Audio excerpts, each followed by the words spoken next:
Bonjour et bonsoir, ça dépend des heures que vous nous suivez. Bienvenue dans Bonne surtout il y a GKM Télévision Congo Liberté, Congo Liberté TV, na GKM Télévision, président humble serviteur président Moustapha, communicateur de l'UDPS, président parlement debout, tout est sur l'anabino actualité politique aux autres dominés. Dans la République démocratique du Congo, problème il y a dossier, il y a bakinaper au bazokanga, bakoseli que c'est l'hôpital HJ.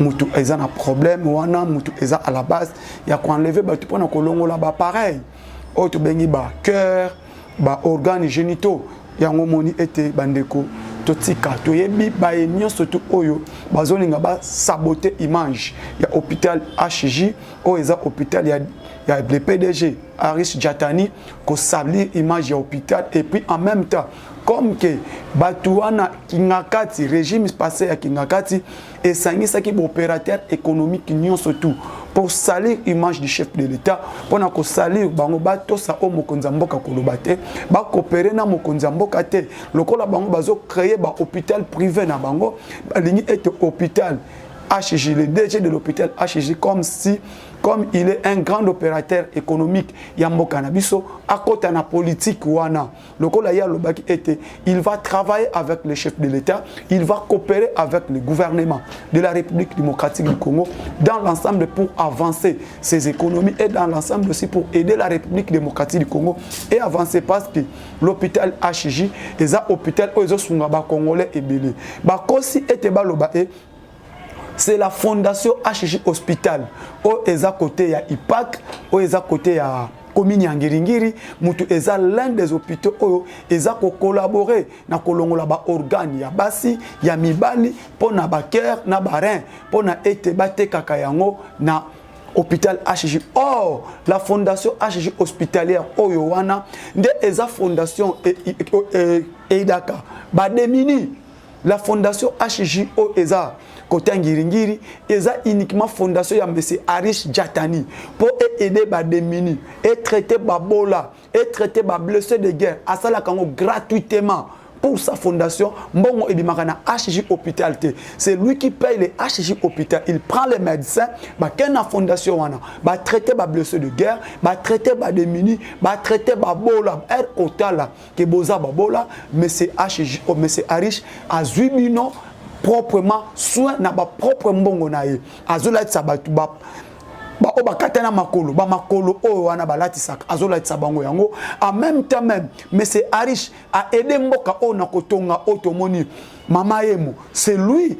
L'État a coopéré, l'État a coopéré na bazo tonga mama emu. Hôpital de la Mouya le 4 janvier, c'est l'hôpital de la Mouya, c'est Arish hôpital. Le aucun marché, bas service est. Monsieur Arish a souni mboka o alongoli ba kongole na bobola ebele. Lokola ke na minicho Mercedes babandi komonte mituka. HJ bazo traiter ba kongole o bazo bika. Ba moni etenini ba salir image ya hôpital HJ hospitalier. Ne tozo bisa ba kongoman. Aujourd'hui, lundi, il y aura une déclaration. Tous les communicateurs du chef de l'État, nous tous, nous allons parler, nous allons dénoncer. Potoloba était et le Kouana, Eza Kop, ya Mese Arishte, HJ Asomba Kabarente, Rempo Somba Yango Moutfaza na Bomoy. Ce qu'on batona Bazobo Mabatu, Erba Kolongo Larin, Bakero Chango Banane, et qu'on a déjà Yakukufa. C'est faux et archi faux. Tolanda l'homme de la réalité. Au moment où nous vous parlons, nous les communicateurs, tu déposer déjà ma plainte nabiso partout. Oh, bazo sali image ya hôpital HJ. Pendant que les parlementaires début te zoaka traitement HJ hôpital gratuit, te zoaka traitement na HJ hôpital batutu bayebi to kufa raté. Pour salir l'image de l'hôpital, yango moni bazo bimisa le koana. To soutenir Mokonzambok. Les opérateurs économiques n'ont pas les couleurs politiques. Les opérateurs économiques n'ont pas les couleurs politiques. Baba politicité. Bako travailler nage président surtout oya kokota. Le M. Arish est en train de servir ces pays. Il a fait beaucoup pour la République démocratique du Congo. Azolongo la toya chômage, azolongo la toya bobola. Pour Namboka Nabiso, toko soutenir et nous sommes là pour soutenir l'image de l'hôpital HJ et la fondation Arish Jatani. Nous sommes là pour soutenir ces images. Nous sommes là pour salir tout ce qui salit l'image de M. Arish Arish biso to côté les belaye parce que aza l'un des opérateurs économiques oyo baza actif pour na Congo et gagner yep a gagner. Merci beaucoup to soutenir mboka oyo to linga mokonza mboka peto linga hôpital HJ ba union surtout bazolo bakete bazoboma batu kuna babomaka batu te ba traitaka batu pe batu bazobika ba traitement ya makasi o salema na ba poto il a des appareils il y a une dernière génération où ils ont poto na HJ ezali nde omoni balingi basali image na ye. Merci beaucoup bobenganga na plus de 143 89 86 52 097 plus de 143 89 86 52 097 pour compléter. Est-ce que baïb sabiso ça Chéribe Okende HJ soumte bomiye baki otula Chéribe Okende akufi balo basoso ki Arish muto abomiye Chéribe Okende bakunti ya kokufa balongoli barena ye bomoni HJ na katuana bomoni ba merci HJ na katuana nyoso tozo ebisabino bakina père wana l'homme de la rue mutazoloba to chaki ba plainte partout en tant que le communicateur lundi tozana déclaration politique pour soutenir et pour dénoncer batunyo surtout bazolinga basalir image mokonza mboka et image ya monsieur Arish Diatani et l'image de HJ hospitalière je dis et je vous remercie. Bonjour et bonsoir, ça dépend les heures que vous nous suivez. Bienvenue à Babonné surtout Congo Liberté Télévision, votre humble serviteur président Moustapha, communicateur de l'UDPS Onus Touboyebi, na Babonné à GKM Télévision, partout vous êtes éparpillés dans les 5 continents du monde. Boyebo landa actualité politique autozolo belana tongo alilo. Toi na des sujets tokolobela. Premièrement, Uhuru Kenyatta appelle le gouvernement congolais de négocier avec les M23. Ah! Bandeko, Uhuru Kenyatta appelle le gouvernement congolais de négocier avec les M23. Est-ce que tant qu'on négocie sur les M23, c'est déjà le gouvernement ne va pas accepter. Deuxième point, mort. Il y a un Chéribe Okende, qui est un Congolais de père et de mère. À travers Chéribe Okende, biso ba Congolais, ngana koma koye koloba moi qui t'étais là. Oh yo, tout était là que ma fumbe. Papa nanga Chéribe Okende. Un père chez moi, donc c'est quelqu'un. A tikala ko zana conflit na mutute. Bwana ye oyo et déranger mokili mobimba. Oyo lobi sina bababa. Liwa ya Chéribe Okende. Oyo yo alinga ki alobela biso vérité samedi parce que azalek en bonne relation ensemble pour la République. Il était déjà dehors l'ensemble pour la République. Bah, pourquoi? Parce que abanaki ne koboya. Ensemble parce qu'il était membre du gouvernement. Sous l'arrestation de 3 M23 dans le territoire ya Nirangongo. Na lelo oyo M23 azokoluka à se fixer, à enterrer, à retourner, à récupérer Ville Goma. C'est là où les informations fortes que nous avons dit. Est-ce que Tshisekedi va accepter de négocier avec les M23? Est-ce que le régime de Kinshasa va accepter de négocier avec les M23? La place Tokoyoka na émission Oyo. Bandeko, ba révélation eza ebele par rapport à la position européenne. Position de l'Union européenne vis-à-vis de Félix Tshisekedi, la position de l'OTAN vis-à-vis du régime de Kinshasa. Nini bazo préparé entre autres l'Union européenne par rapport à régime, il y a Félix Antoine Tshisekedi Chilombo. Merci beaucoup, mon numéro plus 243 89 86 52 097. Plus 243 89 86 52 097. Abonnez massivement dans ma chaîne Oezali Bosonabino et partagez l'émission et likez l'émission, commentez, boche la biso ba j'aime et que ça la biso malamu mingi. Pebo soutenir biso na numéro ona bengele bino. Bande kotolali tolamuki Chéribe Okende va découvrir il est mort. En même temps bandeko eza mawa mingi. Pona na point Chéribe Okende na kobanana na point il y a sécurité parce que le plus important pour nous c'est l'est de notre pays. L'est de notre pays où eza bastion ils ont mené vis-à-vis de l'insécurité grandissante au Bomoni, Mikolo, au Utikoleka. Ça fait une année passée. L'Est du pays, ils ont une insécurité grave. Parce que l'Est est bloqué par les rebelles du M23. Pendant que le pays est en insécurité, tous ceux qui sont dans ma ponami. Mais les autres moni, Uhuru Kenyatta, au Aza président de Kenya, au Aza facilitateur. Il y a Union africaine, il y a EAC, EAC ebimisa qui facilitateur Uhuru Kenyatta, ancien président de Kenya. Aye ba mener facilitation ndengani ba M23 faut ba déposer ba arme pour na groupe armé na ba groupe armé nion surtout eux ont mis na Est République démocratique du Congo parce que tu as dit que depuis 2021 l'Union africaine a signé une charte comment il faut tous les armes et à la terre ba armes et bête soutien à niveau Afrique mais tout le monde était Est ya Congo mobomi o te bengi na kombi ya Paul Kagame o azamo bomi na Est République démocratique du Congo azo continuer toujours ko même insécurité ko ramener insécurité na Est ya mboka na biso nde omoniti na biso ba Kongomani Afrique o te bengi EAC ba chaki facilitateur na kombo Uhuru Kenyatta amener ba facilitation pour na M23 a déposer ba arme Codeco a déposé ba arme ba FDLR ba déposé ba arme mais tokei na sommet ya Union africaine tokei na sommet ya EAC tokei na sommet ya Angola to moni ete tisikoyo o azamo bomi na kombo ya Kagame o azo ko soutenir ba M23 o aza pareil ya ba M23 c'est Polo qu'on appelle Paul Kagame c'est lui qui est à la base il y a qu'on ramener insécurité dans l'Est République démocratique du Congo. Ton négocier ton solo lina Paul Kagame. Chef de l'État Félix Tshisekedi a sali plus facile, à quel plus dire, à quel plus loin. Il y a qu'on été Kagame toyo kanato déposer ba arme. Zone O ezalasu na insécurité. Oyo yo olukaka kozwa na RDC. Le kolo ozana posa ya or. Ngana zana or, yo ozana matériel ya ko transformer ba or. To eto transformer pa na yo. Yo ozui pourcentage na yo. Congo azui or ne mobimba. Félix Tshisekedi a mené ses bons offices, Kagame a boyi. Mais na minute oyo toke na cessation des armes, cessation des hostilités. Toke na Angola, 2 fois, 3 fois na Angola. Kagame a ligné ko déposer ba M23 ba ligné ko déposer ba arme. Pendant qu'il n'y a pas les M23, ce sont des militaires de Paul Kagame. Oyo bazo ko agresser République démocratique du Congo. Ce sont des militaires de Paul Kagame. Kagame a ligné ko yokate. Moment aussi ko tozali. Toke na Uganda, toke na Burundi. Devant le président de la SADC, de la RC, le président de la République de Burundi, qu'on appelle Tokei Kuna. Kagame aligné Koyokate. Toyen Angola, devant Lorenzo, qui est le facilitateur choisi par l'Union africaine, au niveau CRGL. Kagame aligné ko déposé, Tebatunaye aligné Koyokate.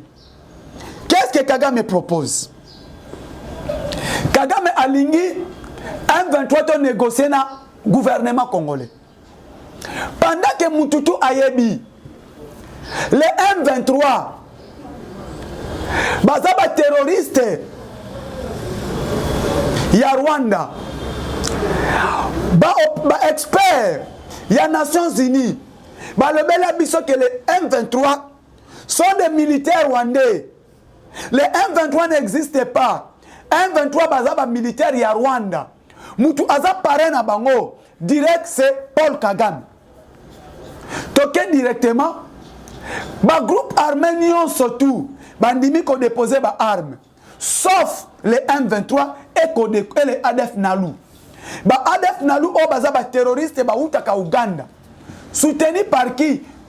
Par la communauté internationale ba utaka Uganda. Ba M23 ba utaka wapi? Ba utaka Rwanda. Sont des militaires rwandais. Si qu'on a mini choyo. Biso. Tolobi était écosimbate. Félix Tshisekedi lobby. Tu quoi accepter jamais. Biso to négocier na ba M23. Parce que ba M23 eza ba militaire ya Paul Kagame. Ba expert des Nations Unies. Ba sali ba étude. Ba profondir beti na bango. Ba lobi ba M23 baza ba rwandais. Baza soutenu par les Rwandais.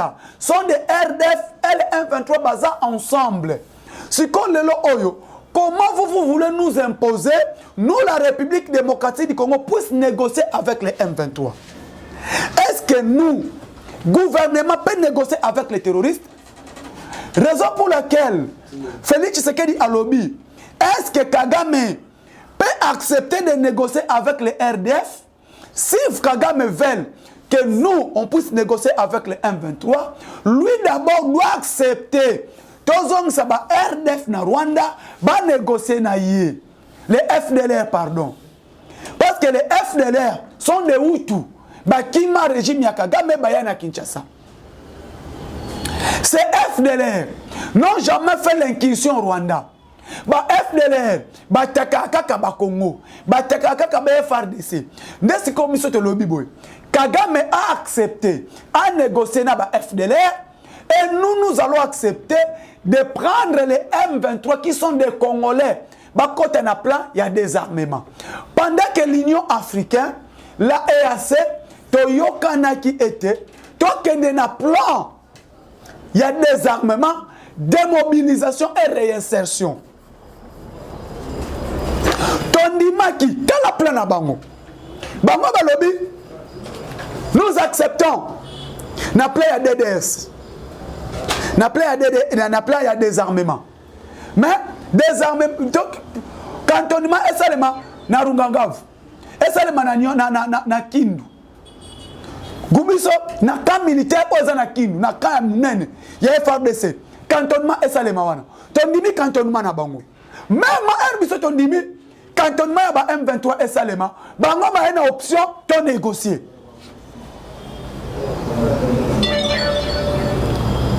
Gouvernement endimi cantonnement ya ba M23. Mais comment biso tondimi cantonnement et kende rapide, en même temps Bango ba une option. Ya nini? Ya ko négocier. Oh, comment toyokani biso nyonso tout? Et raison pour laquelle Jean-Pierre Bemba a voulu participer. Il lobby. Oh, batali émission na nga ya lobby. Na salaki na ndeko Mardoché. Na ebisa kibino. Plein de désarmement oyo. M23 kondimangote. Plein de désarmement oyo. Paul Ngungi Kagame a quoi accepter ngote. Lelo bo pesinga raison. Bo pesinga raison. Na ebisa kibino option faut prendre avec les Rwandais, c'est pirement option militaire. C'est l'option militaire, Moutoko séparé Bissona Rwanda. Donc nous allons prendre 3 options. On a proposé par Mokonzamboka. 3 options. Première option, c'est la frontière Nabiso. Nous devons bloquer nos frontières. Deuxième option, rompre les relations diplomatiques avec les Rwandais. Troisième option, Ezanini, option de guerre. Pirement militaire. Deuxième option, au photozoa. Pour Kagame à respecter la République démocratique du Congo. Pour respecter le gouvernement, nous devons aller en guerre avec le régime de Kigali. Paul Kagame a quoi accepter qu'à jamais qu'on dépose des armes. Et Paul Kagame a quoi accepter qu'à jamais qu'on retire des M23 parce qu'il y a na sima guerre. Le col a liaka na sima bitumba wana. Qu'on crée la guerre. Qu'on crée insécurité dans la RDC, ça profite au Rwanda. Dès au moniti na biso to lobby, nous devons engager la guerre. Comme la diplomatie reste la meilleure option. Mais tout le monde na diplomatie, Kagame azo kondimakte. Na kon négocier, tout ce que ne kosolo la Kagame azo ko accepter. Bango balingi to kene na négociation, et to kene na négociation, toi accepter si ko yo proposition ya Sultani Makenga. Leur proposition, c'est quoi? Première proposition à Rwanda et Zanine. Les Rwandais veulent ceci. 1. Être aucune négociation. Ba imposer biso. Ba M23 n'a pas pété na bango ba kota na ngone FARDC. Première option bango bazwa nango. Toi accepter Sultani Makenga, ba Willy Ngoma. Sultani Makenga option na ayana pété ya général na kati FARDC. C'est le plan de Sultani Makenga. Deuxième plan, M23 doit reconnaître Bango comme mouvement politique. Troisième point, Bako tana plan, il y a élection. Il y a élo comme Bango bazoluka. Ato ken renégocier Bango tondimi, tobimi faible. Ba diviser groupe na Bango, les autres batika dans la brousse. Ba misusu ba déposer bayi. Bakota na armée. Le biso, le gouvernement était déjà plus malin. Assemblée nationale et c'est là qui déjà plan. plein l'Assemblée nationale au Basalaki, Balobaki, pas question de brassage et mixage au sein des FARDC. Pour Kagame Lingaka, Armée Nabiso est à la stabilité. Armée Nabiso est à la toujours stabilité. C'est ça le plan de Kagame et c'est ça le plan de la communauté internationale. La communauté internationale est sur le tout entier. Balingi Tepe est à la Nakati République démocratique du Congo. Quand le Congo est en paix, est en Kimia, Bango Bakoliate. C'est le plan du Rwanda et c'est le plan de la communauté internationale. Au même moment, maintenant, mes chers Congolais, donc, est-ce qu'on a option Oyo? Lelo Oyo, Bandeko, qui bénéficie de l'insécurité de la RDC? L'insécurité de la RDC, c'est l'Occident. La communauté internationale que nous appelons l'Occident, entre autres l'OTAN. Bangonde Baza à la base, il y a insécurité à RDC. L'unité Congo est à la paix, est à la stable. L'unité Congo est comme un pays émergent. Comment? Bande Konangaï. Lelo Oyo, la guerre à l'Est. Est-ce que RDC a fabriqué un téléphone? La RDC a une industrie qui fabrique les téléphones. La RDC a une industrie qu'on appelle Microsoft. Non.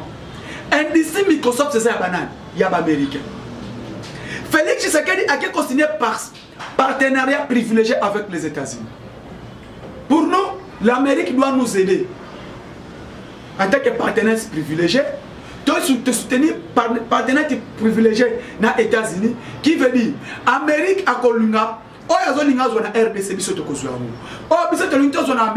Amérique a coupé sa biso. Est-ce que partenaire privilégié dans les États-Unis, Congo a bénéficié d'Ango? Non. Congo n'a pas bénéficié avec les partenaires privilégiés signés avec les États-Unis d'Amérique. Bon, comment a-t-il les lots? L'Amérique n'a même pas construit, même USA, il y a coup direct dans RDC. L'Amérique ne nous a même pas aidé avec la guerre à l'Est. Mais l'Amérique a dit qu'il a dit embargo. Rwanda a pillé minerai à RDC. Le lot automoni. Félix Tshisekedi a dit qu'on revoit le contrat surtout avec l'Union européenne pour la paix. Félix Tshisekedi, diplomatie. Oyo, il y a l'Union européenne, Kagame a un ambassadeur à l'Union européenne. Félix Tshisekedi a zone avec la bonne foi. Félix Tshisekedi a négocié avec la France. Porte ouverte au Monaki, école de guerre, académie de guerre et Salemaki na RDC. Mais tout le monde était France a quitté l'embargo et le RDC. Pour la France, de continuer sous l'embargo, Rwanda continue comme on dit ça. Fachi a télémaki. Fachi a lobby partout on parle du Congo. La RDC doit être présent.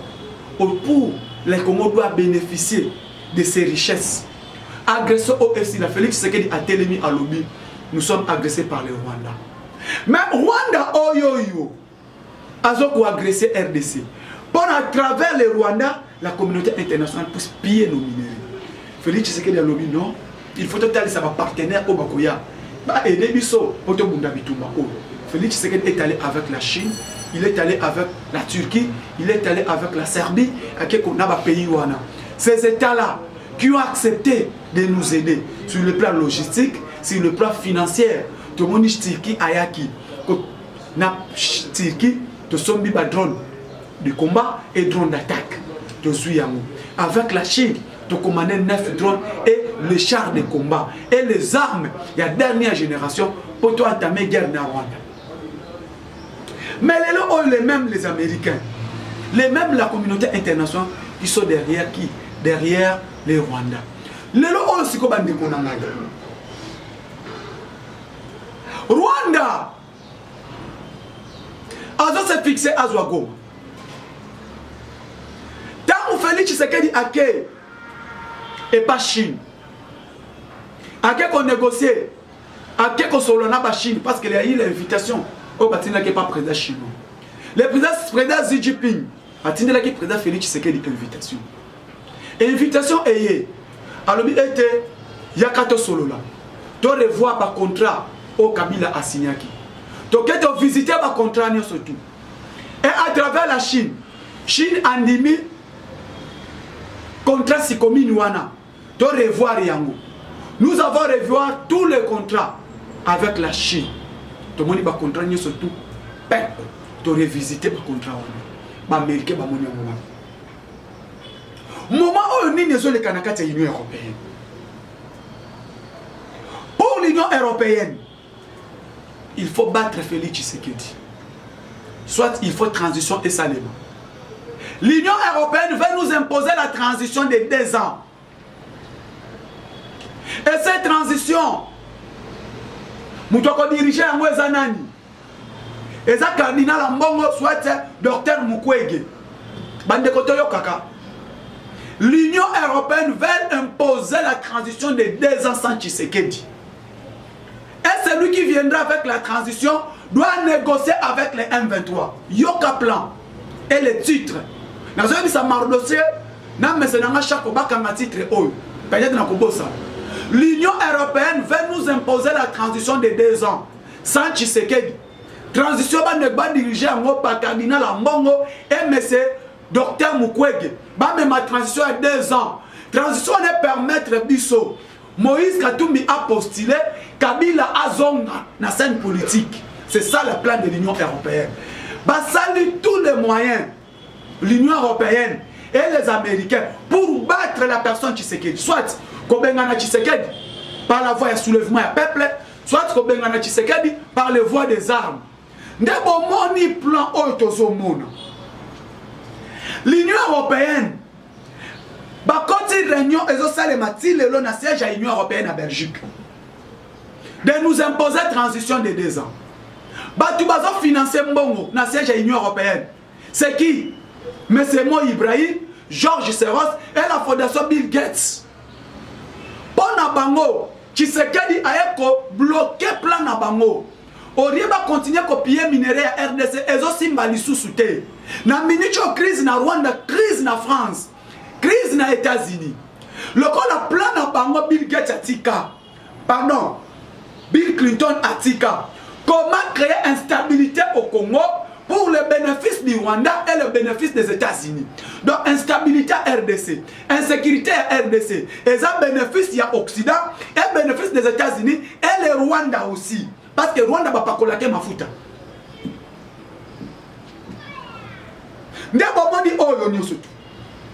Katumbi n'est qu'un manipulateur qu'on est en train de manipuler par l'Union européenne et par les États-Unis.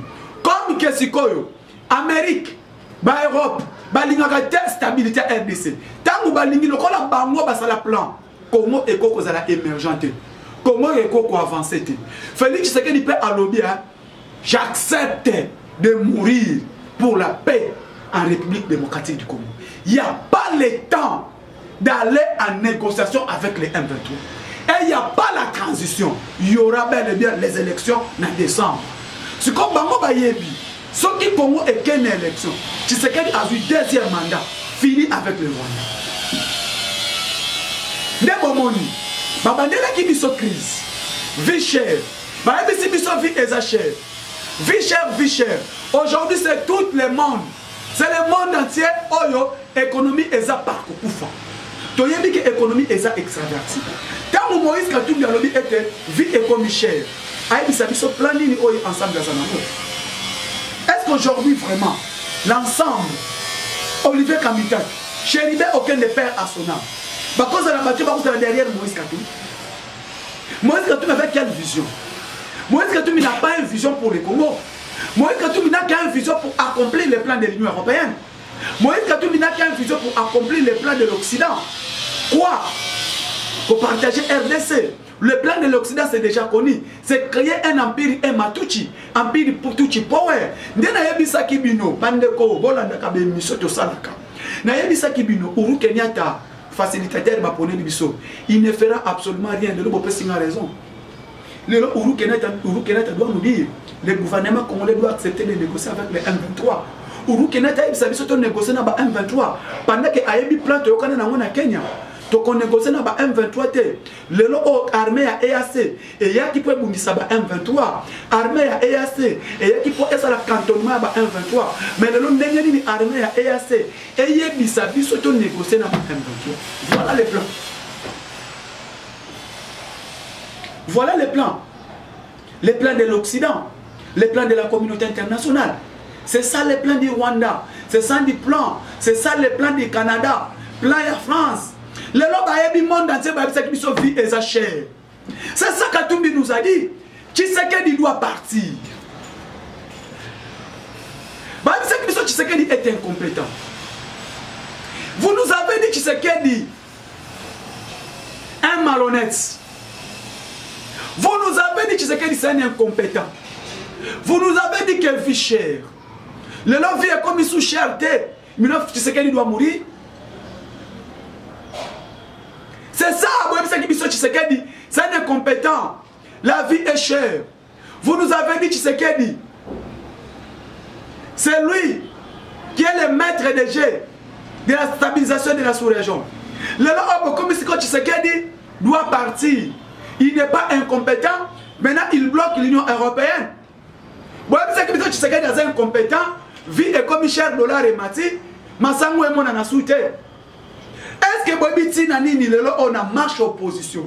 Katumbi a fait appel à 54 médias internationaux.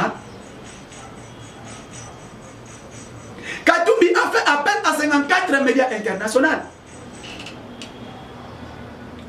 Bazui Moputu Trésor, Batien en marche. Plan Ezalakinini. Putu Trésor à Koufa. Voilà le régime de Tshisekedi. L'armée congolaise et la police professionnelle. Tshisekedi a dit, la police a fait un travail professionnel. Touyebaki. L'élan est loin vu cher. L'élan bande konanga ibozoye bate. Katumbi azawana bazana appelé ko kisa mission ya Union européenne et États-Unis division ko partager, ko créer empire et Matuchi. Grand Kivu wana ekoma empire ya ba emana Batuchi. Na ebisa kibino plan ya Banyamulenge. Bakota Banyamulenge objectif na bango zaka ya kokata est ya RDC. Na lobaki Uhuru Kenyatta ne fera rien. Tuchi à côté de la Tuchi te. Bopesi nga raison. Tuchi à côté de la Tuchi te. Lelo Uhuru Kenyatta yewana. Congo est négocié na M23. Mawa mingi. Congo biso te négocié na M23. Tolingi peut-être bisa Uhuru Kenyatta. Kagame doit négocier avec les FDLR. Dès que Kagame négocie avec les FDLR, FDLR bazongi na Rwanda, et c'est là maintenant nous allons accepter de négocier avec les M23.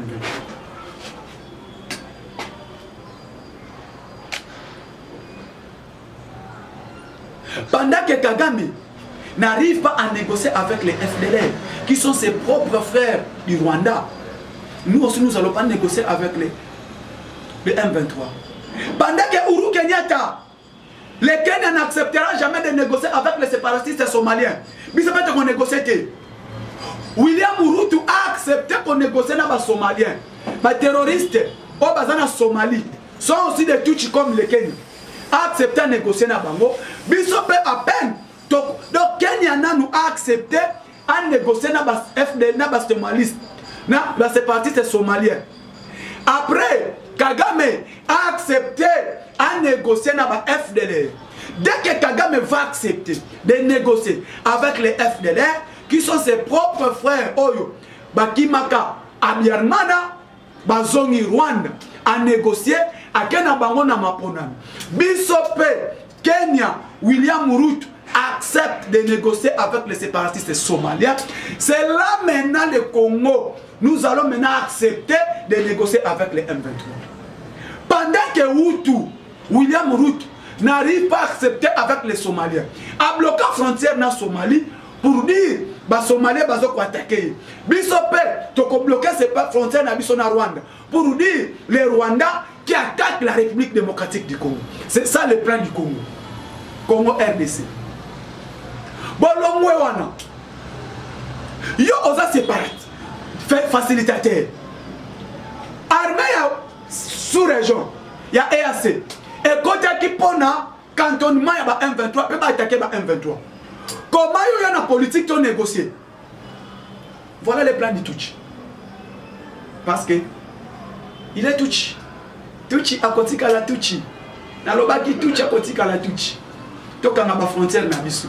tokanga ba frontière na biso tobuka maponi nyonso tout engagé guerre na Rwanda kimia koko kimia bitumba est to aussi ça en 2 mois 2 mois guerre à est possible toi quand tu bloquer ba frontière na biso to finir premièrement d'abord Rwanda ya mi balé soki to rompre les relations diplomatiques na Rwanda to finir Rwanda ya mi satu soki to organiser armée na biso to attaquer Rwanda to finir Rwanda et si le bitumba ici. Et si plan ya William Ruto, c'est le plan de la EAC. Maintenant, il y a un problème, il y a une loi ya Chéribert au Kenya. Ah, tout était là que ma Fumbe. Ah, tout était là. Tu as matanga. Ils sont battus là, tu as matanga. N'a pas perdre Chéribert au Kenya. Père à son âme. Paix à son âme, Chéribert Okenge. Un grand homme politique dans ce pays.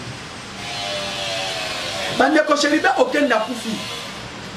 Donc, Chéribert Okenge nous a dit à la vérité samedi. C'est ça, Chéribert Okenge. Alors, il y a la vérité samedi, puis nous avons quitté ensemble. Relation qui soutient entre ensemble pour la République et Chéribert Okenge.